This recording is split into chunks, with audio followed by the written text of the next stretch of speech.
Muling nanawagan ang ilang grupo na ibasura na ang Visiting Forces Agreement at Mutual Defense Treaty ng Pilipinas at Amerika. Ito raw kasi ang dahilan kung bakit nakapasok ang Navy ship ng Amerika sa ating teritoryo at sumadsad sa Tubataha.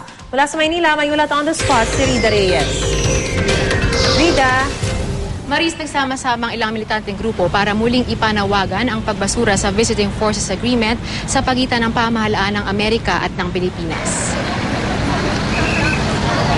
Isinabay ang protesta sa pagdiriwang ng International Working Women's Day ngayong araw.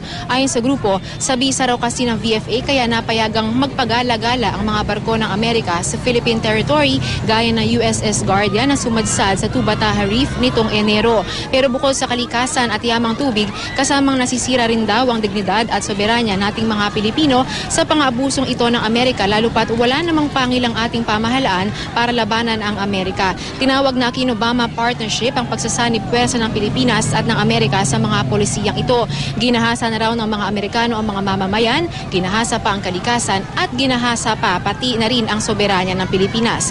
Mula Calao ay balak sanang magmarcha ng grupo patungo sa US Embassy kanina pero di na agad rin sila hinarang o dito pa lamang ay hinarang na sila kaagad ng mga elemento mula sa NPD at ng MPD na nakabantay sa Calao.